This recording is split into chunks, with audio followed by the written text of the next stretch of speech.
Aux États-Unis, l'un des plus grands musées d'histoire naturelle a été inauguré cette semaine dans le Kentucky, mais les scientifiques crient déjà au scandale. Vous allez comprendre pourquoi avec ce reportage de nos correspondants Gilles Boulot et Rémi Cadoré. C'est un musée révolutionnaire, l'un des plus riches et des mieux conçus des États-Unis. Son directeur, un ancien professeur de sciences naturelles, affirme que l'exposition dans ses moindres détails a été scientifiquement validée. Au détour d'un couloir, voici donc le jardin d'Éden tel qu'il a vraiment existé, ou presque. Un jeune homme cueille une carotte sous l'œil globuleux d'un tyrannosaure. Jusqu'à présent, les scientifiques affirmaient que 60 millions d'années au moins s'étaient écoulées entre la mort du dernier diplodocus et l'apparition de l'Homo sapiens. Mais dans ce temple du créationnisme, la concordance des temps est secondaire.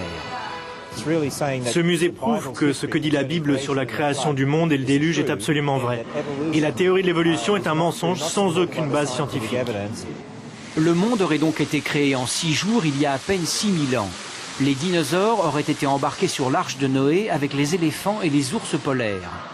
Le Grand Canyon du Colorado ne serait pas le résultat de millions d'années d'érosion, mais aurait été creusé en quelques jours par le déluge. Darwin était un imposteur et seule une interprétation littérale de la Bible peut expliquer la création du monde. Je ne crois pas à l'évolution, ça n'a pas de sens. La création, oui, ça c'est logique. Mais ça ne vous choque pas de voir des dinosaures cohabiter avec des humains? Oh non, les dragons au Moyen-Âge, c'était bien des dinosaures, non? Et les chevaliers en ont tué plein. Le musée attend plus de 250 000 visiteurs dès la première année. Selon un récent sondage, 44% des Américains rejettent la théorie de l'évolution. Selon eux, Dieu a créé l'homme tel qu'il est aujourd'hui, il y a moins de 10 000 ans.